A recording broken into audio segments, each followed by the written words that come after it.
Bueno, y damos la bienvenida una vez más a su programa Buenos días, Señor, programa que hacemos para iniciar nuestros días meditando en la bendita palabra de Dios, llenándonos de la sabiduría, llenándonos del amor de nuestro Padre Dios, de su Espíritu que nos levanta, que nos fortalece y que nos establece a través de su bendita palabra. Damos la bienvenida a todos aquellos que se conectan, que nos escuchan a través de los diferentes medios por los que se transmite este contenido. Damos la bienvenida a los que están a través del YouTube, de nuestro canal de YouTube de la Iglesia Renacer Evangelista Internacional, de los que están a través del Facebook y del Instagram y de todos los demás medios por los que este programa sale al aire. Les invito a que escuchen este audio hasta el final,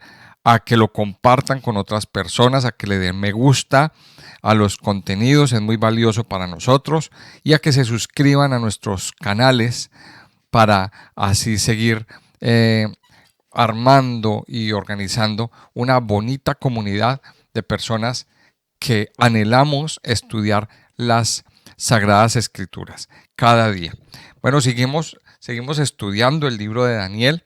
El capítulo anterior comenzamos a estudiar el capítulo 11, cómo Dios comenzó a hablarle al profeta Daniel acerca de las cosas que iban a venir y acerca de lo que iba a suceder en el final de los tiempos y de cómo en el final de los tiempos pues iba a aparecer un hombre con unas características especiales que iba a dominar el mundo, que iba a querer controlar, y es pues una de las señales más fuertes de que del final de los días, la aparición de este hombre, pues conocido en la Biblia como el Anticristo, esa persona que se va a hacer en un momento pasar por el Señor, se va a hacer pasar por el Mesías y va a tratar de engañar, va a tratar de seducir,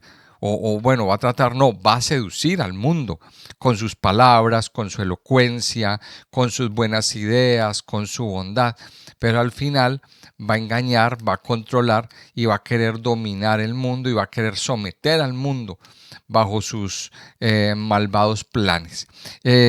Y Daniel 11 pues nos da unas características especiales que nos ayudan a identificar a esa persona. Ahora, antes de continuar con sacando características, pues es importante decir que para que el anticristo aparezca, pues necesita establecer un sistema, necesita establecer una estructura para que cuando él llegue todo esté armado, para que todo trabaje en función de él. Esa estructura, ese sistema, quizá ya se está empezando a armar en este momento. Así que esto nos va a permitir entender lo que está sucediendo y también que Dios nos dé entendimiento y sabiduría para comprender lo que va a suceder en el futuro. Entonces, ¿cuáles eran las características que nos mostraba o que veíamos en la sección anterior? Decíamos que era un hombre que iba a hacer su voluntad, muy voluntarioso, un hombre que iba a ser despreciable, nos dice en el versículo 21, un hombre despreciable, detestable, malvado, mala persona, que también dice que tomará el reino con halagos. Dice en el versículo 23 de Daniel 11 que él engañará, será una persona que tendrá basado su gobierno en el engaño. ¿Y qué más dice? Y dice que va a estar por un tiempo, o sea, Dios le tiene destinado un tiempo determinado para su gobierno y para su estadía en la tierra. Vamos a leer a partir del versículo 25 lo que nos continúa diciendo Daniel. Dice: y despertará sus fuerzas y su ardor contra el rey del sur, con gran ejército, y el rey del sur se empeñará en la guerra con grande y muy fuerte ejército, mas no prevalecerá, porque le harán traición. Aún los que coman de sus manjares le quebrantarán, y su ejército será destruido, y caerán muchos muertos. El corazón de estos dos reyes será para hacer mal, y en una misma mesa hablarán mentira, mas no servirá de nada, porque el plazo aún no habrá llegado. Y volverá a su tierra con gran riqueza, y su corazón será contra el pacto santo. Hará su voluntad y volverá a su tierra. Y vamos a ver entonces que aquí este hombre eh, que se levanta va a hacer guerra contra estos dos reyes. Estamos hablando de que el capítulo 11 nos muestra una serie de enfrentamientos entre dos reinos, el reino del norte y el reino del sur. Y en medio de esos enfrentamientos aparece una tercera fuerza, que es la fuerza de este hombre despreciable, de este hombre malvado, que va a hacer guerra contra los dos, que va a querer conquistar, que va a querer atacar, pero esos dos reyes se le van a enfrentar. Entonces dice aquí que él va a despertar sus fuerzas contra el rey del sur, contra Egipto. El rey del sur se empeñará en la guerra, pero no prevalecerá porque le harán traición. Entonces ahí estamos viendo una serie de traiciones, de ruptura de alianzas en esos determinados entornos políticos. Pero me llama la atención lo que dice el versículo 27, préstele atención. El corazón de estos dos reyes, ¿de cuáles reyes? Del rey del norte y del rey del sur, será para hacer mal, y en una misma mesa hablarán mentira. Y eso es lo que vemos hoy en día con la clase política. Usted los ve enfrentados, usted ve que hay hay dos bandos en los entramados políticos enfrentándose, y entonces uno piensa que el que le dice estas palabras al presidente o al político que está en el poder, pues es muy bueno, pero resulta que no. Hay cosas malas en los dos. Dice que el corazón de estos dos reyes será para hacer mal, y en una misma mesa se sentarán a hablar mentira, mas no servirá de nada, porque el plazo aún no habrá llegado. Ahora, muchos, como les decía yo en la sección anterior, muchos interpretan este pasaje y lo apuntan hacia este hombre Antíoco Epifanes. Recordemos que las profecías tienen un cumplimiento a mediano plazo y a largo plazo. Y la verdad es que Antíoco Epifanes, todo lo que sucedió con sus conquistas, con su forma de ser, con sus enfrentamientos políticos, pues realmente coinciden en muy buena parte con todo lo que está relatando Daniel. O sea que podríamos decir que este hombre Antíoco Epifanes es como una imagen, como un tipo del anticristo. Y así como hemos visto Antíoco Epifanes, pues también hemos visto varios que se han levantado, sobre todo en contra del pueblo de Dios, para querer destruirlo. No es el primero. Ya vimos en el libro de Esther a un hombre malvado llamado Amán, que era amalecita. Ya vimos, estamos viendo en el libro de los Macabeos, acabamos de pasar la fiesta de Hanukkah, donde estudiamos un poquito acerca de la maldad de Antíoco Epifanes, y aquí lo estamos viendo en Daniel, que todo lo que nos está describiendo aquí, pues fue casi que tal cual lo que sucedió con Antíoco Epifanes. Pero también lo vimos en el siglo XX con un hombre llamado Adolfo Hitler, que también tuvo un nivel de maldad bastante grande, bastante fuerte. Entonces, y lo vamos a ver, porque el espíritu del anticristo es el que se opone a Cristo. Eso es realmente lo que tenemos nosotros que entender. El anticristo, el antimesías, es el que se opone a Cristo y sobre todo el que se opone a Dios.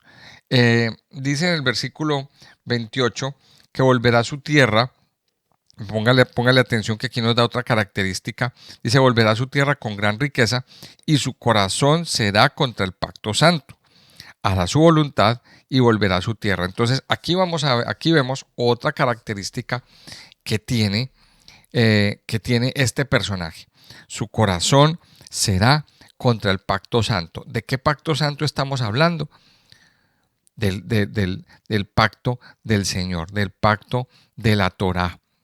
Recordemos que el pueblo de Israel fue fundado sobre la base de un pacto que Dios hizo con su pueblo en el monte Sinaí. Y sobre ese pacto es que el pueblo se funda. Esa es la constitución del pueblo. La constitución de Israel se funda en ese pacto hecho en el Sinaí. Ese es el pacto santo. Y los que caminan en ese pacto, pues son llamados israelitas.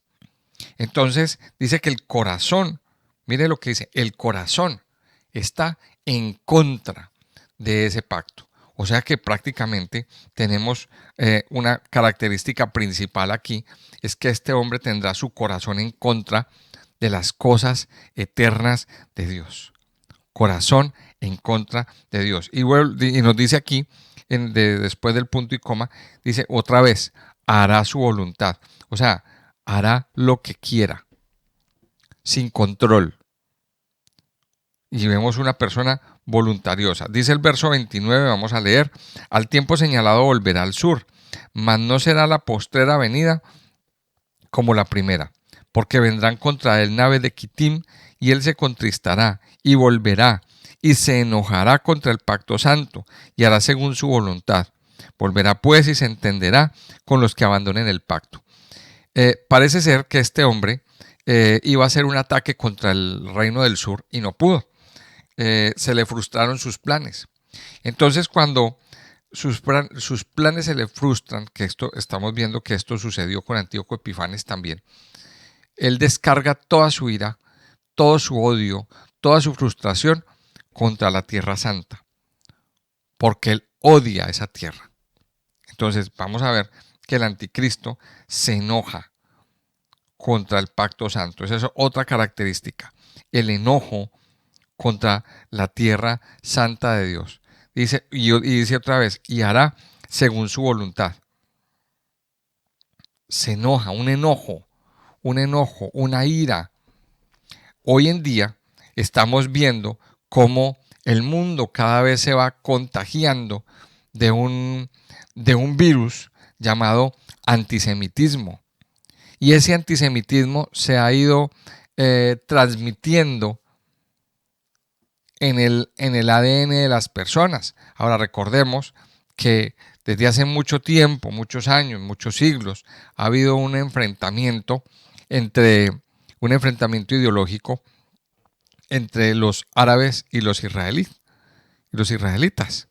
Entonces, esos árabes se han encargado de ir proliferando esa idea de odio hacia el pueblo de Israel. Y entonces vemos cómo cada vez con más fuerza van haciendo propaganda, van estableciendo su idea de antisemitismo a lo largo de la historia. Y hoy en día lo vemos en todos los círculos, lo vemos en los medios de comunicación, lo vemos en donde usted se ponga, siempre encontrará personas que hablan en contra del pueblo de Israel. Incluso cristianos, incluso personas de iglesias, personas que oran, personas que buscan a Dios, están hablando mal de Israel. Pero aquí quiero hacer un paréntesis y aclarar y decir algo. En Génesis capítulo 12, la palabra de Dios nos enseña, cuando Dios llamó a Abraham, le dijo, bendeciré a los que te bendijeren y maldeciré a los que te maldijeren. En otras palabras, todo el que te maldiga será maldito. En otras palabras, llevándolo un poquito más en el fondo, lo que está diciendo el Señor es, el que maldiga a Israel será maldecido. Entonces aquí tenemos que tener mucho cuidado, mis amados, de no dejarnos contagiar por ese espíritu de antisemitismo, por ese espíritu que levanta palabras, que levanta ideas en contra del pueblo de Israel. Nosotros como creyentes, como cristianos, bendecimos a Israel. Ahora, a lo mejor usted estará pensando, pero es que Israel está haciendo algo abominable, algo terrible. Está haciendo una masacre tremenda. Bueno, si está haciendo algo bueno o está haciendo algo malo, Dios lo sabe y lo juzgará. Dios entenderá con ellos. Nosotros no somos jueces, ni tenemos por qué serlo. Eso es problema de ellos con el Señor. Y si están haciendo algo malo, si han cometido injusticias, si han cometido alguna masacre, Dios lo juzgará y se entenderá con ellos y los disciplinará lo que le tengas que lo que los tenga que disciplinar. Nosotros, por nuestra parte, bendigámoslos. Bendecimos al pueblo de Israel. Pero dice aquí que hay un hombre que se enojará contra el pacto santo. Ahora, recuerde que les estaba diciendo que para que el anticristo venga, tendrá que establecer un sistema. Y parte de ese sistema que se está estableciendo es el mismo antisemitismo en las entidades políticas, en las entidades públicas, en la ONU, en los estamentos internacionales. Están muy enojados contra el pacto santo. Luego dice el versículo 31, mire lo que dice: y se levantarán de su parte tropas que profanarán el santuario y la fortaleza, y quitarán el continuo sacrificio, y pondrán la abominación desoladora. Con lisonja seducirá a los violadores del pacto, mas el pueblo que conoce a su Dios se esforzará y actuará. Y los sabios del pueblo instruirán a muchos, y por algunos días caerán a espada, y a fuego, en cautividad y despojo. Y en su caída serán ayudados de pequeño socorro, y muchos se juntarán a ellos con lisonjas. También algunos de los sabios caerán para ser depurados y limpiados y emblanquecidos hasta el tiempo determinado, porque aún para esto hay plazo. Mire, entonces estamos viendo aquí algo bien especial. Otra cosa que sucederá, dice que se levantarán tropas que profanarán el santuario y la fortaleza. Mire que aquí este versículo 31 es quizá el más importante. Y préstele atención, porque aquí sucederán tres cosas. Dice, se levantarán tropas que profanarán el santuario. Cuando habla del santuario está hablando del templo. O sea que para que el anticristo llegue tiene que haber un templo. Dice que se levantarán tropas que profanarán el santuario y la fortaleza, quitarán el continuo sacrificio y pondrán la abominación desoladora. O sea que hay una profanación grande, una profanación aterradora. Pero aquí dice que pondrán la abominación desoladora. Y entonces aquí viene una pregunta. ¿Qué es eso de la abominación desoladora? Recuerde que la Biblia, para encontrar explicaciones de la Biblia, pues la misma Biblia nos lo explica. Entonces aquí nos tenemos que ir a Mateo, en el capítulo 24, versículo 15, donde el Señor Jesucristo está con sus discípulos enseñándoles las señales antes del fin. ¿Qué sucederá? Porque los discípulos le están preguntando al Señor, Señor, ¿cuándo sucederán estas cosas? ¿Cuándo será el fin de todo esto? Y entonces el Señor en Mateo 24 les está explicando las cosas que sucederán. Y dice el versículo 15, dice, bueno, vamos a leer desde el 14, dice, y será predicado este evangelio del reino en todo el mundo para testimonio a todas las naciones, y entonces vendrá el fin. Por tanto, cuando veáis en el lugar santo la abominación desoladora de que habló el profeta Daniel, el que le entienda, entonces los que están en Judea huyan a los montes. El que está en la azotea no descienda para tomar algo de su casa, y el que está en el campo no vuelva atrás para tomar su capa. Mire, y aquí el Señor está haciendo alusión a ese versículo. Está diciendo, el profeta Daniel nos habló de una abominación desoladora. Entonces, ¿Qué tiene que suceder para que se den los eventos finales? Pues primero, que se predique el evangelio en toda la tierra. Y segundo, que en el templo suceda lo de la abominación desoladora. ¿Qué es la abominación desoladora? Entonces aquí viene una de las grandes preguntas que nosotros nos hacemos en en este estudio. Mire, la abominación desoladora es que este hombre se va a implantar como Dios. O sea, aquí hay un hombre que se va a subir al grado de Dios, va a decir, yo soy Dios. Y se va a meter al lugar santo, al lugar santísimo, y se va a sentar y va a asumir ese lugar como un lugar de él. O sea, más que poner un ídolo dentro del santuario, más que llenar el santuario y hacer sacrificios con animales inmundos, o como dicen, sacrificar un cerdo en el templo, la abominación desoladora es que este hombre se va a hacer Dios, va a tomar el lugar de Dios. Y eso es una cosa mucho más grave, muchísimo más grave que todo lo anterior.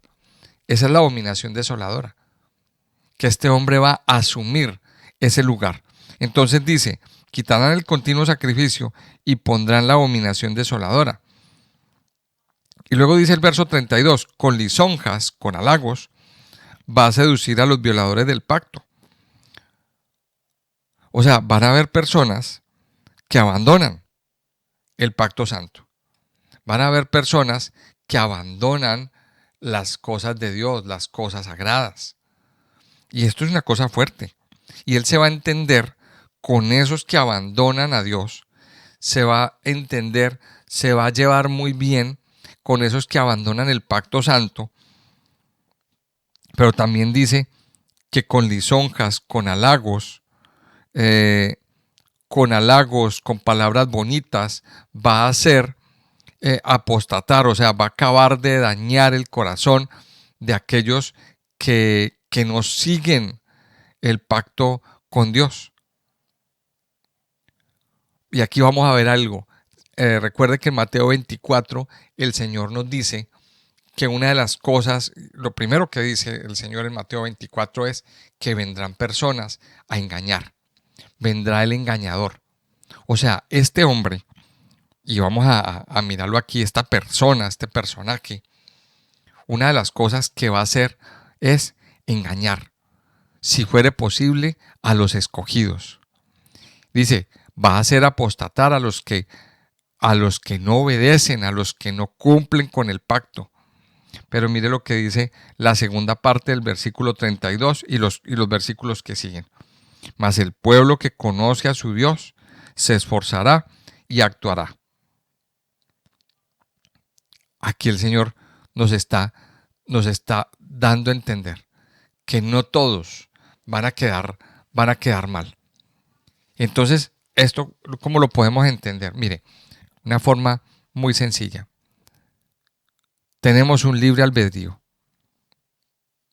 Y esa persona o ese sistema va a tratar de seducirnos, va a tratar de dañar el corazón de los hijos de Dios, de los cristianos, con palabras bonitas, con halagos, con buena voluntad, con palabras amables, con todo eso. Pero dice aquí, el pueblo que conoce a su Dios se mostrará fuerte, se esforzará y actuará. No se quedará quieto. Ahora recuerde que una situación así parecida, muy similar, sucedió en el tiempo de los macabeos. Antíoco Epifanes vino y quiso seducir con palabras, con buenas intenciones, a aquellos que habían abandonado el pacto, aquellos que se estaban volviendo griegos. Pero hubo un grupo de personas, hubo un grupo de personajes, sacerdotes, personajes de la casta religiosa, que dijeron no vamos a permitir. Y fueron fuertes, fueron radicales y no se dejaron contagiar por esa seducción del pecado, por esa seducción a abandonar las cosas de Dios. Fueron fuertes y actuaron y armaron una revolución. Le dijeron, no nos arrodillamos delante de sus palabras, no nos arrodillamos delante de su seducción, no nos arrodillamos delante de sus ideas. O sea, aquí hubo unas personas radicales. Ahora mi pregunta es, ¿qué tan radical está usted?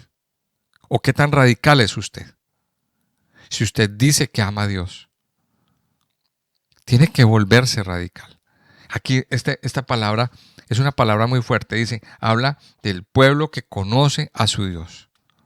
Por eso, en este tiempo, tenemos que esforzarnos por conocer más y más a Dios. Tenemos que esforzarnos por conocer más y más de su palabra y estar firmes. Porque lo que se viene no es fácil. O lo que se viene no, lo que ya está llegando.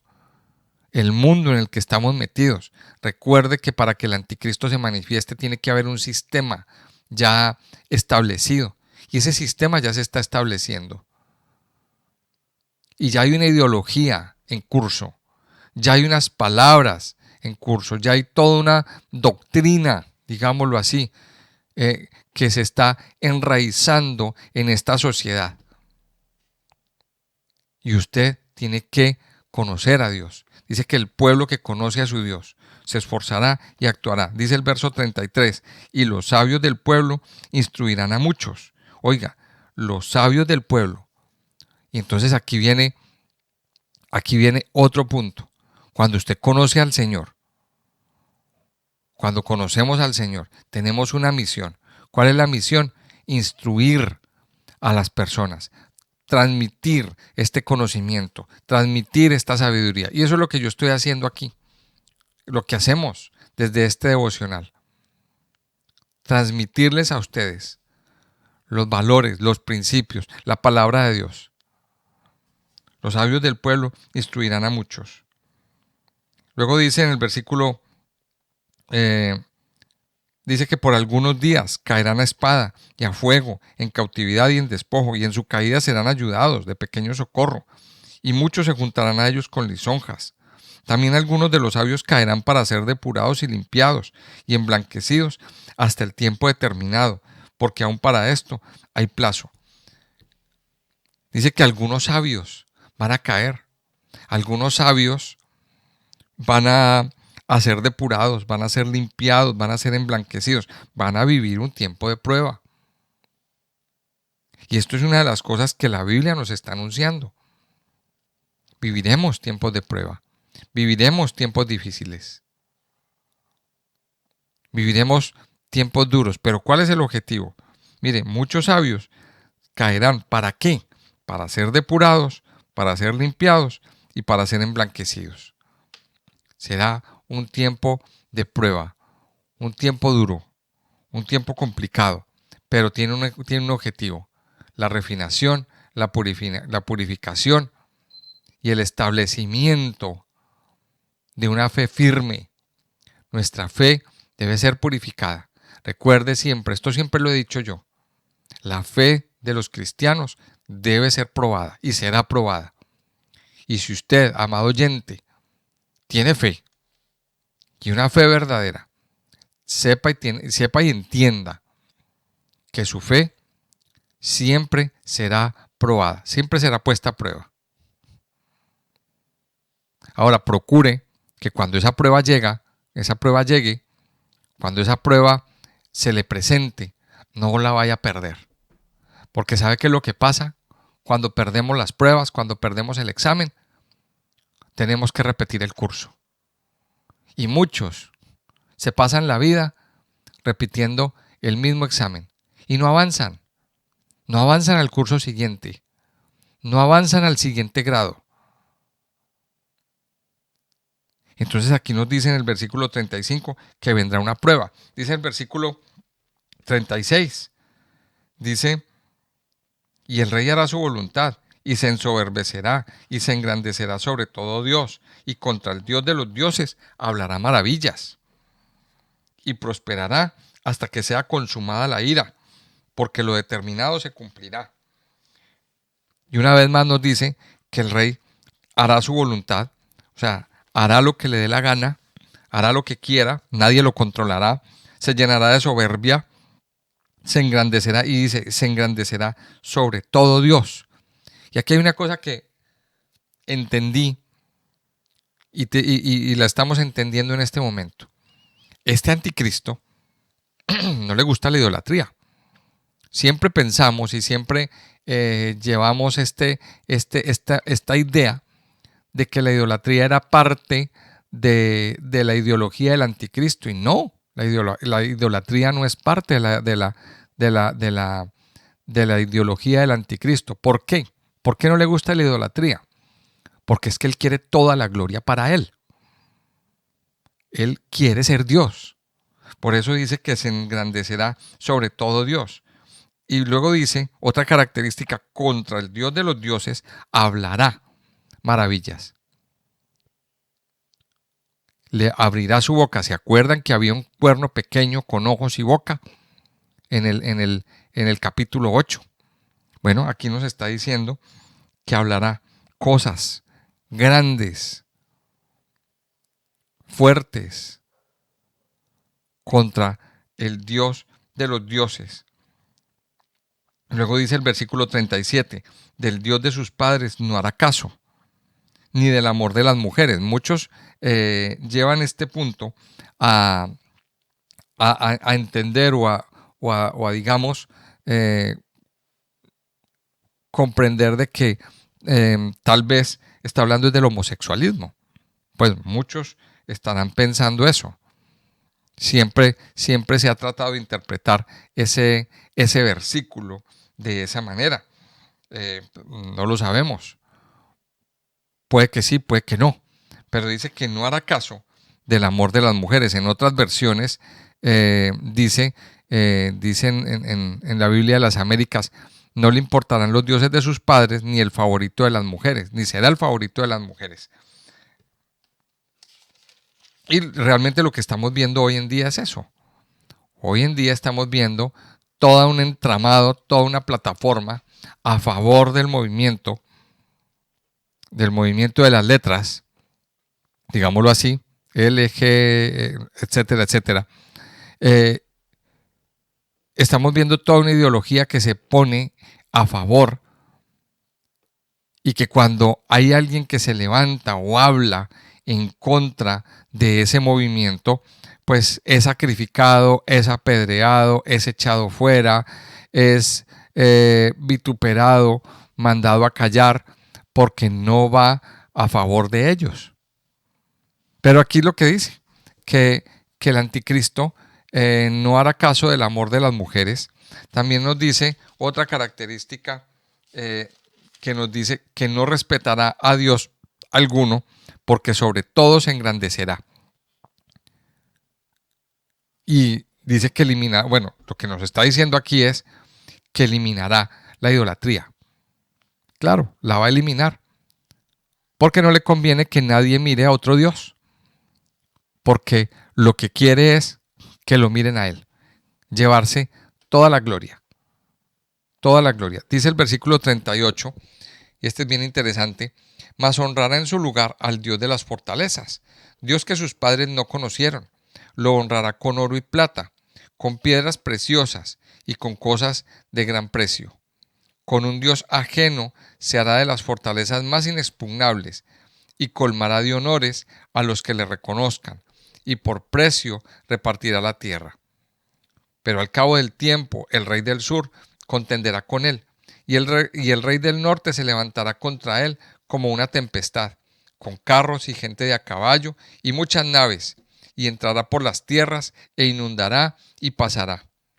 Y entrará en la tierra gloriosa, y muchas provincias caerán, mas éstas escaparán de su mano, Edom y Moab, y la mayoría de los hijos de Amón.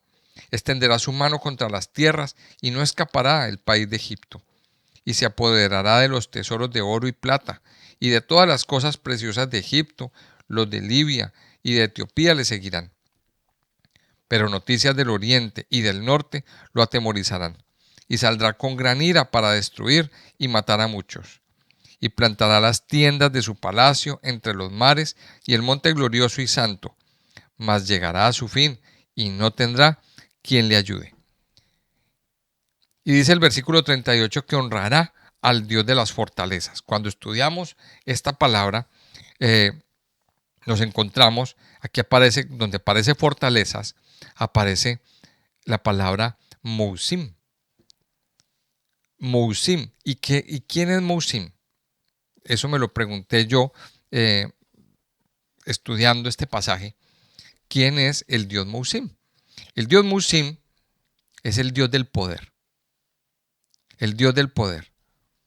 Entonces podríamos decir, honrará en su lugar. O sea, él no hará caso de Dios, ni tendrá afición por Dios, ni por nada de las cosas de Dios. Pero su Dios, lo que nos está diciendo pues el versículo 38, su Dios, el Dios que él va a honrar, es el Dios Mousim, el Dios poder. Y si usted mira bien, lo que persiguen los políticos hoy en día es el Dios Mousim, es tener el poder, tener el control a como de lugar. Y no les importa vender a su propia madre, si es posible, para tener ese poder, para poder manejar los hilos, para poder estar al control de una nación, de un grupo de personas. Entonces aquí vemos a lo largo de este pasaje, de este capítulo 11, cómo el Señor nos muestra una serie de características de este anticristo. Y nos muestra cómo en el final de los tiempos va a haber una serie de luchas, va a haber una serie de guerras por el poder. Y lo que vemos hoy en día estamos mirando todo un movimiento geopolítico.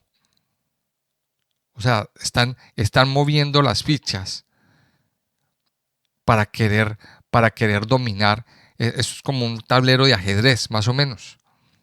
Más o menos como un tablero de ajedrez. Es un ajedrez mundial lo que se está viviendo. Y entonces se están moviendo las fichas para querer dominar y para querer tener el control de ciertas zonas. ¿Y qué es lo que están buscando todas esas élites? Tener el control monetario, tener el poder establecer negocios lucrativos. Por eso arman ejércitos, por eso manipulan, por eso arman guerrillas, por eso están pasando tantas cosas. Ahora, yo les aconsejo a todos los que me están escuchando que estén atentos a las noticias, a las buenas noticias, que miren los movimientos. Todo lo que está pasando en el Medio Oriente es una señal de todo esto. Lo que pasa entre Estados Unidos y China, en Corea del Norte, en Rusia, en Ucrania, lo que está pasando en el Mar Rojo, lo que está pasando en Venezuela con el Esequibo. O sea, todo lo que está sucediendo hace parte de todo un tablero de ajedrez geopolítico que se está moviendo. Y todas esas aguas se están agitando. ¿Para qué? Para abrirle la puerta al anticristo. Mis amados, conclusión de este pasaje, de este capítulo 11. No tengamos miedo. Recuerde lo que dice el versículo 31. El pueblo que conoce a su Dios se esforzará y actuará. Esforcémonos por conocer a Dios en este momento. Esforcémonos cada día con más fuerza por conocer a nuestro Padre, por estar cerquita de Él, por no dejarnos engañar por palabras bonitas, por halagos. Padre, te damos gracias en este día por abrir nuestros ojos. Te damos gracias en este día, amado Señor, por hablar a nuestras vidas, por hablar a nuestros corazones, por traer estas palabras de advertencia escritas en tu palabra desde hace tantos años, desde hace tantos siglos. Gracias porque nos has permitido hoy entender que viene un sistema, que viene una persona despreciable, una persona malvada, una persona desagradable que va a querer dominar el mundo con palabras bonitas, que va a querer seducir con buenas intenciones, con una agenda que aparentemente va a ser la solución para los problemas de la humanidad. Pero el corazón de este rey está contaminado para hacer el mal. Padre, ayúdanos a permanecer firmes y mirarte a ti. Ayúdanos a permanecer firmes y no dejarnos seducir por estas palabras y por estas personas o por esta persona aparentemente tan carismática. Ayúdanos, Señor, aún en medio de la prueba. Te pedimos tu ayuda. Te pedimos, Señor, que nos protejas, que nos guardes, que guardes, Señor, nuestros corazones de no caer en la apostasía, de no abandonar tu pacto, de no abandonar, Señor, la alianza que tenemos contigo. Ayúdanos, Padre, cada momento a estar delante de ti, preparados y firmes para no caer, Señor. Te damos muchas gracias y te pedimos que sigas hablando a nuestras vidas. En el nombre precioso de Jesús. Amén y amén.